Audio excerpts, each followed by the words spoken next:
See you later. Bye. Thank you. All right, Taylor, Amy, are you guys ready? I'll bring you both in right now. Definitely. Hello. Hey, we have been talking a lot about innovations in technology, and we talked a little bit with Leslie about retail and bringing e-commerce to retail. We are here with you two, I think, to really hammer home that strategy. I'm just going to step out of the way, let you guys introduce yourselves and take it from here. Also, Amy, I see you got the screen share. I'll bring that in here. I'll bounce on out. Okay, well, hey everybody, what's going on? I'm Amy Weiss. I'm from Amazing at Home. We are an e-commerce global consulting firm. We help entrepreneurs around the world bring their products to market from concept all the way to launch on Amazon and beyond with my partner here, Talor Ofer. He is amazing. I'll let him introduce himself. Go ahead, Talor. Hi, everyone. Thank you, Derek, for having us. I'm so excited to be here. Yes, as Amy mentioned, like Amy is on the Amazon and e-commerce section mainly, and I've been doing retail, like physical store retail for like almost 18 years.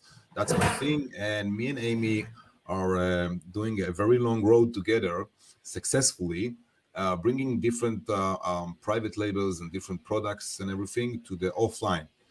Yeah.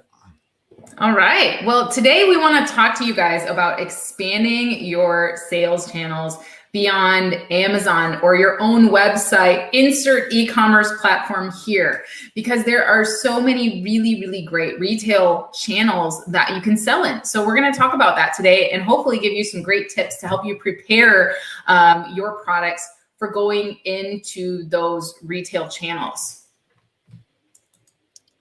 So we just kind of talked about myself and Talor. We have combined 27 years of experience in retail and e-commerce. So we're excited to be bringing this to you guys today. You can find me at amazingathome.com and Talor at Retail Empire. And I think we showed the link earlier, so we'll move on. So what is the opportunity beyond Amazon? More than 90% of retail is actually not on Amazon. I love Amazon, don't get me wrong. Like, it's a major sales channel for me and my products. I do have my own private label brands. And you know, Amazon is awesome. I also sell on Walmart.com. I sell on my own website, a few other e-commerce channels, but 90% of retail is off of e-commerce, right? E-commerce has that like 10% wedge there, a little over 10%. And the rest is not in e-commerce. So we're talking about how you can really increase your sales by taking advantage of the 90% of retail that is not in e-commerce. There are literally tens of thousands of stores, even in your region, where you can offer your products. And a lot of people just aren't really sure how to do that. So it seems like it's really, really hard to do, but just like in e-commerce, when you learn how to do all the logistics and how to get things done, your workflow can be really simplified. And there's some common misconceptions, and Talor actually taught me about these misconceptions. I always thought that you needed like a unique product, that you needed some kind of like, you needed like major sales or something to even talk to a buyer.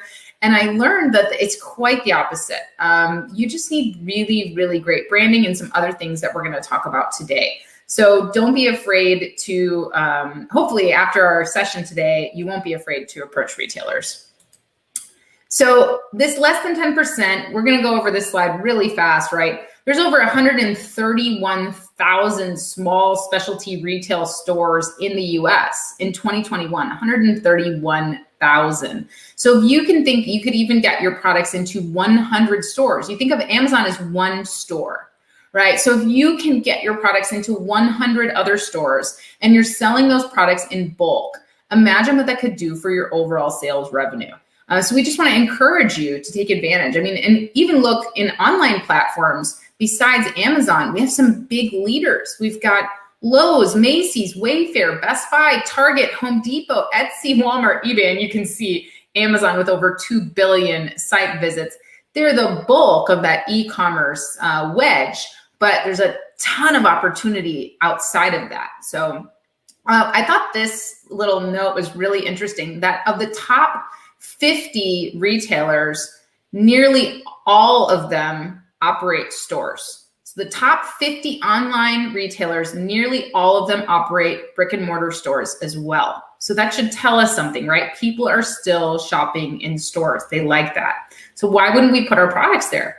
We already got the supply chain set up. Why wouldn't we do it? So let's look at what we need to do to get there. So these are the channels that we're talking about today. We're talking about specialty stores, which are like mom and pops and small chains, online retailers, which are, you know, the .coms outside of Amazon and Walmart, which have pretty easy barriers to entry. And then some other channels, such as like drop shipping, boxing companies, and flash sale type of companies. Most of those are online. Think stores like Zulily and Wayfair, all channels that you can sell your products in.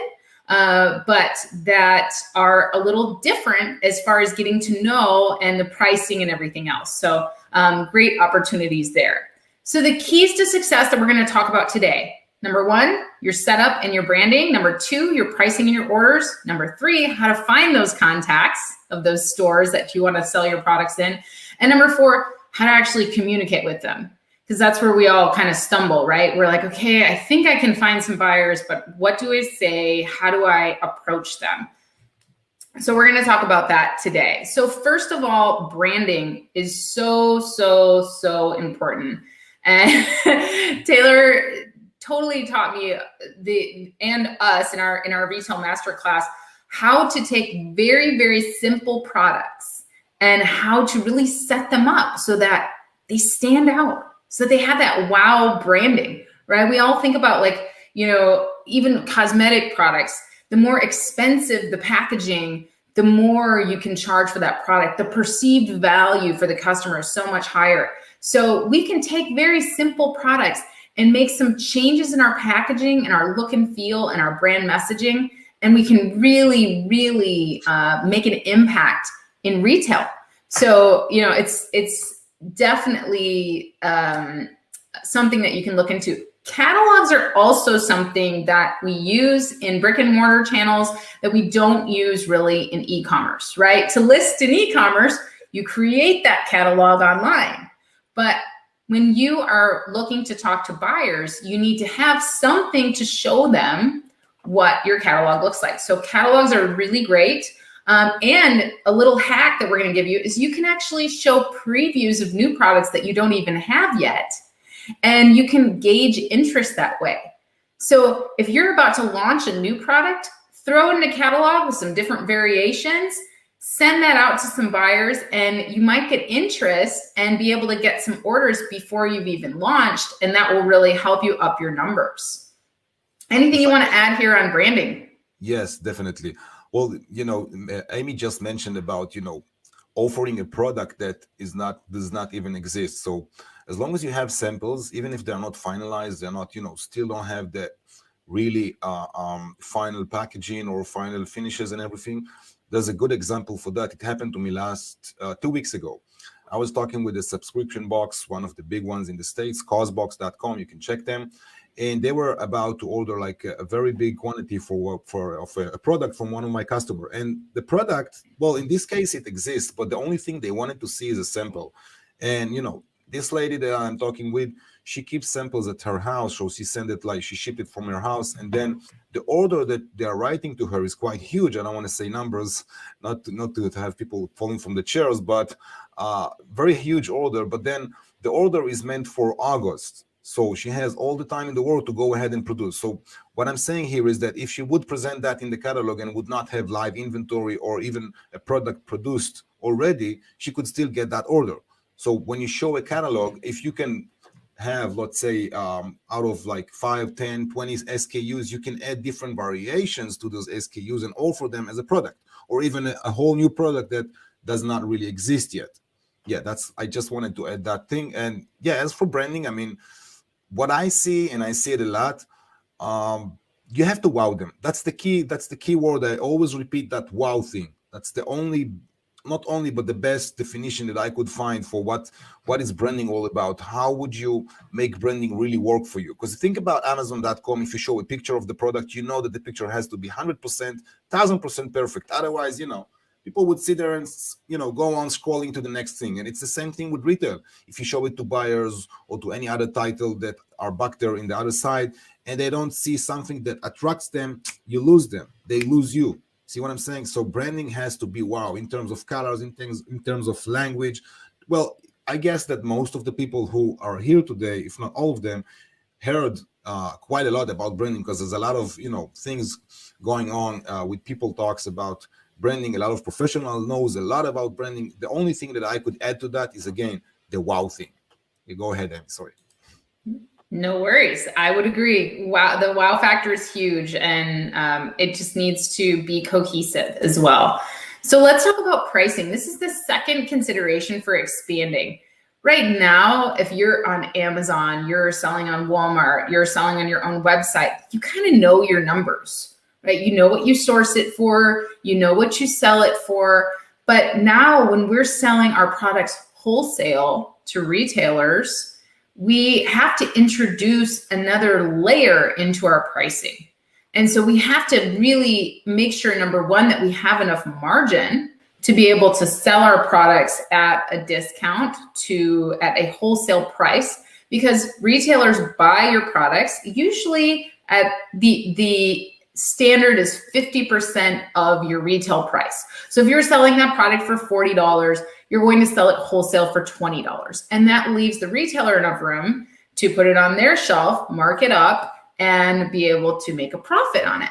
So hopefully your margins are big enough so that if you're selling it to them for 20, you're not sourcing it for more than 10, so that you can make sure that you have the space in there to make a profit at both your wholesale margin and direct to consumer margins. So pricing is the second thing that you really need to kind of understand and get right in order to move your products into retailers, because that buyer, after you reach out to them and you present them with your wow brand and you show them your catalogs and say, yeah, I got this really great product that would be great for your store, they're going to say, all right, send me the details.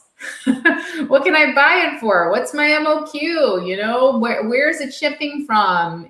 For me, it's FOB San Antonio. So I need to make sure that I have that pricing set up ahead of time.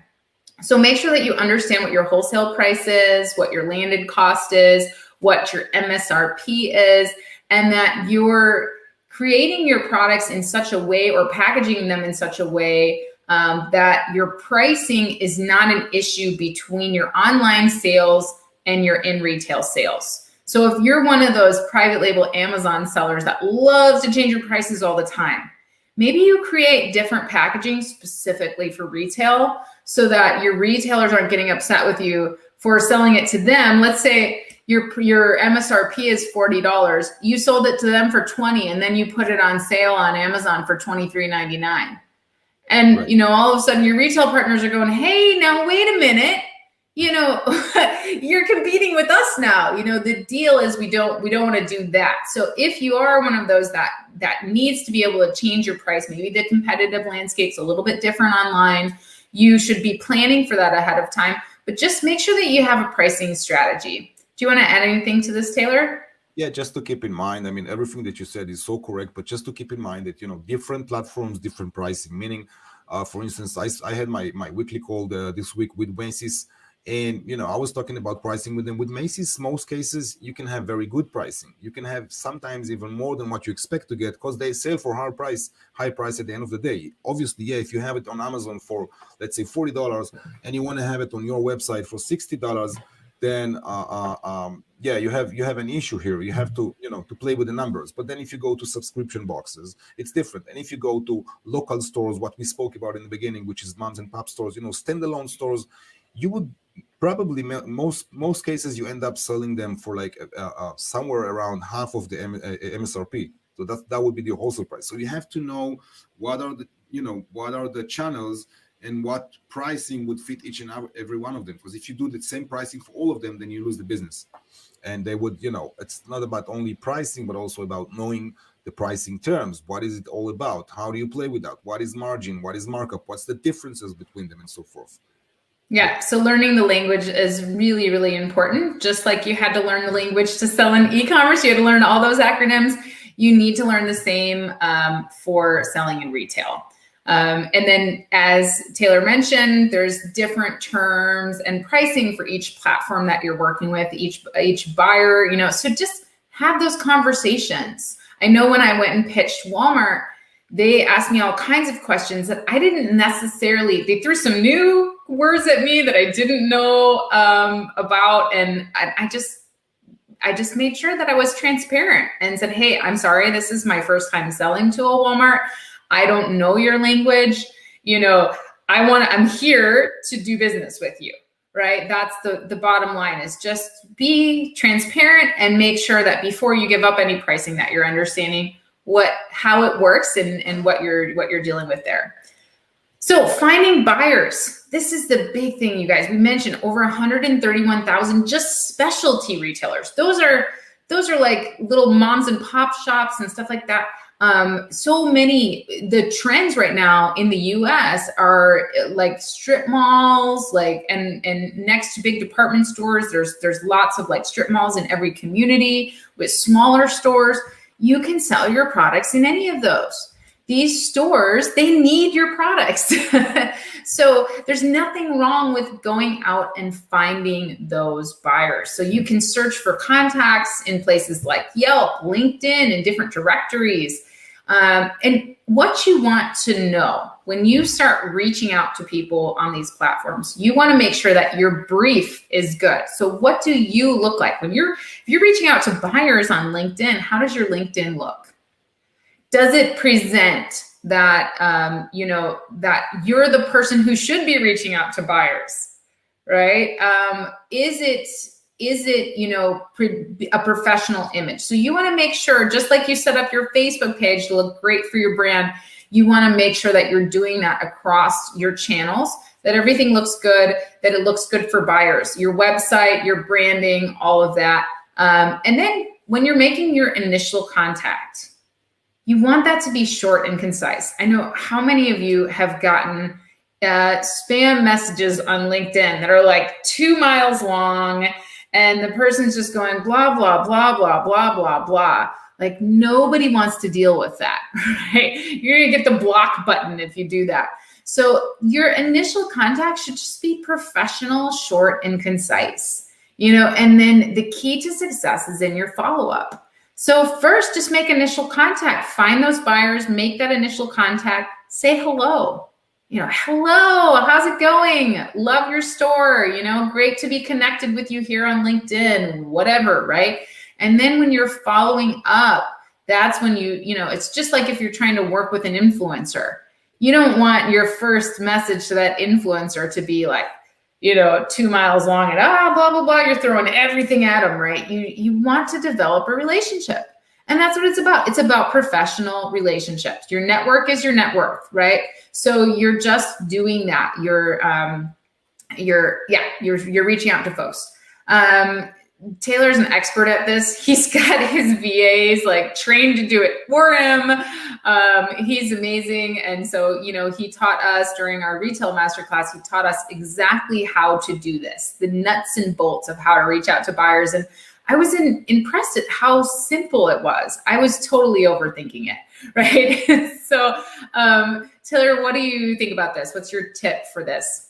Yeah, I mean, obviously it's about being delicate and sophisticated and not just to approach people with the tons of information, like throwing it out to them and thinking that they would like start to read, long stuff, reading long texts and everything. That's the first thing to keep in mind.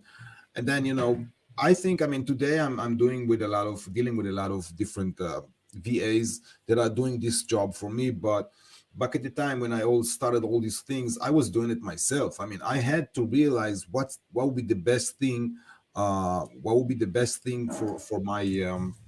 my business to say to people, how to introduce it, what brief to use. Only when I knew what contacts I'm looking for and so forth. Only when I knew all that, I was ready to give it to my VA and have him, doing it for me. And even though I do so, I mean, I would still need, to keep an eye open, because you know how it is with VAs. But yeah, I mean, this is like gold, what you're seeing here. And I would, if I had to pick, the goldest gold inside here, then out of Yelp, LinkedIn, and other directories, I would definitely pick LinkedIn, because LinkedIn, people might not be aware of that, but as of today, I see it, and not only me, this is like the best social platform on earth, the best one. Your exposure, the way you can contact people, the way it works, that it's mentally and not only mentally, but also generally, all this atmosphere around it is all about making contacts and making business. So that's exactly what you're looking for, but you just need to know how to use it properly. And there's the pro tip, which I leave for you, Amy. Yes. Oh, the pro tip. Okay. This is what I did wrong, you guys. For years, I did this wrong. I was trying to get into retail stores and I was filling out online forms. I was going to the websites. I fell for a lot of the big conglomerates that say, we introduce you to all these buyers. It's literally a black hole. It's like a waste of your time. So I filled out so many online forms thinking that I was going to be introduced. And that didn't happen. So it's a lot better to just set up your stuff and make connections. And so don't ever fill out online forms. Good tip. All right. So this is really it. We've kind of covered, you guys, some topics here. And this is what we cover in our masterclass is, really how to, our first module is all about how to like set up your products, how to look at what categories your products are sold in stores, how to do the research to make sure that you're reaching out and setting up your brand properly, reaching out to the right people. Our second module is all about pricing and orders. So we're teaching you how to like set your prices, how to ensure that you know how to deal with different prices with different buyers, how to take orders, how to send invoices, how to do all of that. And what's great about our program is Talor lives in Israel and he sells his products to retailers all across the US. So a lot of our people that take our program are actually overseas and they learn to set up their stuff. We give them the resources, the logistics providers, the distributors, everything that they need to set up a successful business in commerce here in the US in retail, even if you live overseas. So don't think that that limits you. And then our third module is all about setting up your branding and your visibility. Like, what does your website need to look like? What does your LinkedIn profile need to look like? How do you need to, appear to buyers? How does your branding need to look? All of that, we cover all of that. How to create catalogs. We give you all of our resources so that catalogs don't have to be expensive, which is really, really a great thing. And then we go over marketing and sales and briefs. So how do you actually start reaching out? How do you present yourself? How do you do that marketing? How do you make those sales? How do you do that follow-up? We show you actual examples of us doing it so that you have the templates, you're ready to go. And then finally, our last module is all about finding those key resources. So you've set everything up, you're ready to go, you're ready to make sales, you're ready to take orders, but then how do you actually find those key resources and make contact with them? So that is our whole class. If this is something that hopefully our tips today have given you guys some things to start considering in getting your products into retail. But if you want to learn the language firsthand from people that are doing it every day, you can learn from us. And we've got the link down there. And then we do have some bonuses. We do provide templates. We give you pretty much everything that you need to get started. So, your invoices, your payment forms, your line sheets. We give you example catalogs, email templates. We give you contacts as resource connections, all of that kind of stuff. And then, of course, we introduce you to a few of our retailers that are in our massive database of contacts to get you started because we're committed to your success. So that's it. You can sign up at amazingathome.com/retail. And I think that's it, right? Right. I would just add one very important thing to that. there's something about masterclass that when you learn it and you see all the theory and everything, and you get excited about it and everything, and then you start thinking, you know, I'm going to do it like that, like this, and you have your plans and everything is in place, and then, you know, you're at the beginning of the thing, and then all of a sudden something inside you start to shake. You know, you're like, what am I doing? Is this the right thing? How do I really start? I mean, I know everything, but I feel like I'm not sure. That's where I step in. And we are having our, you know, masterclass private group, and I'm weekly giving updates about new platforms and new channels that I'm opening all the time, doing business with. And I'm literally introducing you myself to my own connections in this masterclass, so that your business could really kick off, and you start to see, oh, they sent me an email, oh, they want this order, oh, they wanted this, they want samples, and so forth. And then you get into the business, like, you know, to start the ball rolling. That's the kick that you would need, and that's what I'm doing, because I know where people come from when they start a business, you know, taking their business to the next step. Yeah. Now I've got a question for you guys. This look, I mean, I think you make the case for moving into retail very strongly, and I think a lot of merchants today that maybe aren't there right now are now going, oh my gosh, let's jump on this. But be real with me. How much time do I need to dedicate to get this done? Because it could be a person's full-time job just moving into retail. And we've got merchants here watching that are already spinning 500 plates and probably got 3 other ideas. Oh, I'm going to do augmented reality. Oh, I'm going to do live influencer marketing. It's like, so how do we prioritize this and help the merchant decide when to execute on moving into retail? So I'll divide the answer to two sides, 2 points. And I'll give the second point to Amy, because while our masterclass, she was using everything that I was giving there in order to implement and actually doing it, you know, in real life, live during the sessions, which is amazing. So before that point of Amy, I would just tell you that, you know, recently we had back in Israel a lot of lockdowns, and schools are closed, open, a lot of, you know, whatever it is. And I have my own business. I have a couple of them. And then my time was not limited, but super limited. I only had like 3 to 5 hours working in the evening. My day was like totally for the family. I had no other choice, because, you know, lockdown and everything. And that brought me the very, you know, precise answer to your question, because until that point I couldn't say, because sometimes you work and then you think, okay, I'm going to do that as well and that as well, and then you plan 2 hours and you end up with 5 hours. But I divided my 5 hours to make sure what I'm doing. And I took, at that time of this old lockdowns, I took a whole new line of products with a customer, and I managed to enter them within 3 weeks to, I think, 5 or 6 different channels, very strong ones. And that was something that I did not more than an hour a day. So, okay, you would say, okay, Talor, you know how it works and everything. Yeah, you're already the expert now. Come on. Right.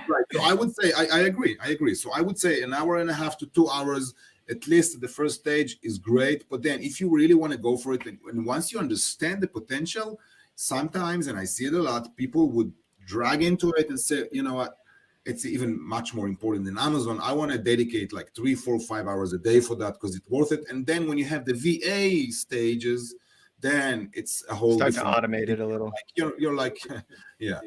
So and just coming from my side, you know, most of my stuff is already in e-commerce, but I see the potential in retail, because once you get that workflow set up, it's just a matter of, you know, just like you're replenishing your stock in Amazon, you're replenishing it at your retailer. So it's a really great way to grow your existing revenue, especially if you don't want to add 80 more products to your lines. You know, if you just want to have that one really great brand and you've already got your supply chain and everything good to go, you really have nothing to lose in adding these additional channels and everything to gain, because all you're doing then is filling orders additionally besides your existing e-commerce channels. And that's a really nice thing when those orders are, you know, 80 to 100 units to 500 units to 1,000 to 10,000. I think one of our new retailers that we just brought on, their minimum order is 50,000 units. So, and that's in the beauty industry. So imagine if you could get that set up and you could be regularly replenishing a vendor that's ordering 50,000 units from you at a time. What would that mean for your business? You're spending all of this time and effort already in e-commerce, you know, making these sales. imagine what it would be like if you could really just establish some more channels, and it just would make the difference in your revenue. And it's a lot easier. You don't have to advertise. They're paying for shipping. So it's a lot easier in some aspects once you get everything set up. I gotcha. So definitely the stage at which to do this is when I have strong supply chain management. I can make large purchase orders myself. So I need a little bit of cash flow, perhaps myself, to manage this process.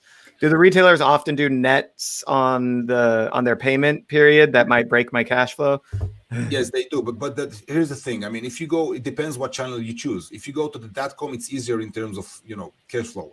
And if you go to the specialty stores, the mom and pop stores, it's even much easier because mom and pop stores are paying cash before delivery, which is like, it's heaven. It's sometimes, up to orders of like $2,000, $3,000, $5,000, $6,000, they would pay by credit card, which is like immediately you see the money and that's it. So, it's not like when you're dealing with like Walmart or Costco and you're ordering a container load at a time and you've got net 30. It's not like that. We're talking about the 130,000 specialty stores across the US that you can sell your products to. They pay up front and they pay for shipping. I love it. Guys, thank you so much. I hope that everyone here is at least thinking about how to move into retail and going to time out when to take this masterclass. It's the place to go as you break into retail. So thank you both for being here. Thanks, Derek.